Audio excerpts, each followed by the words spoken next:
Hello folks, welcome to another Walkie talkie. We are not in the West End this time. We're going to talk about the XL bully dog law that was meant to have been brought in by Rishi Sunak. Yes, you heard me? Right. He was talking about it one day. Right, he was talking very strongly about it one day. You know, he was obviously excited. It was the brainchild of this law that he was going to put in, and things had been expedited, and then suddenly nothing. What?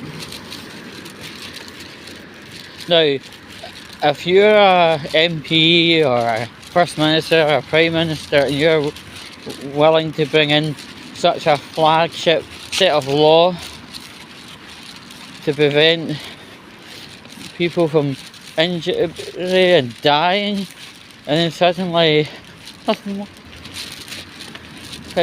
He sped the whole process up somehow, thus the word expediting. Right? And you know, veterinary people had approved the fact that he was going to be bringing in laws to deal with the XL bully dog problem. Police were quite appreciative of the idea. General people were pretty appreciative of the idea. Sped up the process and then disposed of the idea altogether. And the press had asked Rishi Sunak, so what happened? What happened to the law? And he went, what law? Pretending as if we're all stupid and we didn't watch him just duck out of bringing a potentially life-saving bit of law in. Yeah, Rishi, we fucking hear and see you loud and clear. You're a dick. Right? There are streets in the States up and down this country that are having dogs attack postmen. And what I mean by dogs is the XL bully dogs. Bus drivers getting given abuse because they knocked back a passenger with an XL bully dog, citing safety. And the bus drivers are completely within their right to do that. They don't even need to have one passenger on the bus. That's a bit of law. If you know, you know. Transformers and buses, you know. But yeah. And it's a shame that this XL bully dog law didn't come into force. At the minute, if you've got an XL bully dog and it becomes unwell, vets are actually not taking XL bully dogs up for treatment options. There are a few backstreet vets, but if a dog is critically ill, to be honest, it just dies. Deal with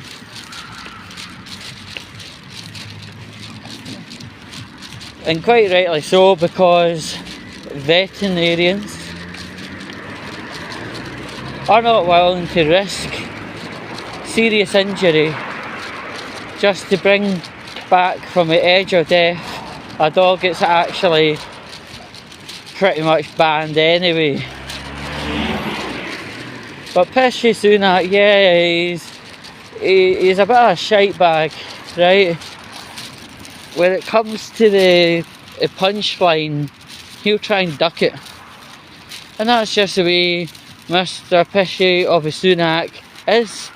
And much like his pal that's just joined on, two-tier Kier. Did I say that? Up here, I've just said it, okay? Right? So, I mean, Kier Starmer doing that thing with the winter heating allowance for pensioners is just grotesque, right? You know, in the last couple of years, they were trying to, you know, like local venues were opening up, like say a Friday afternoon, called a warm space, right? But there are too few warm spaces open. There's too few of them open, and not for long enough. It's always like, oh, between Friday 2 and 5. What happens after 6 PM on Friday right away through to Monday? What happens? You know, there's not been anywhere that's been bold or brave enough yet to actually do what I call the back shift. You know, anything after 6 PM Friday through to Monday, there's just not been any particular noise at all anywhere up and down the country. You know, it's good enough having the daycare services, you know, 9 till 5 Monday to Friday, but what happens in the evenings and the weekends, at the minute I can tell you an absolute fuck all. Right, and it shouldn't fall to the you know, like local vendors and, you know, like little shops. As an example, there's a little shop that opens up as a warm space, right? But the warm space opens only on the week hours and the day hours, you know. And it's good, it's whilst it's open, but what happens evenings and weekends? The answer sadly is, at this point in time, fuck all. But you know, it's a bit of a sad situation where, you know, they had what you call a reconsideration vote to you know, bend the hand over to Kier, and I've just called them that again. Fucking bring it, right?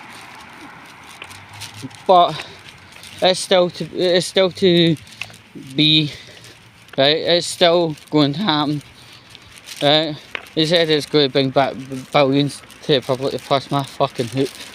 But anyway, yeah, and as I said in our podcast, who actually knows how our winter's going to be?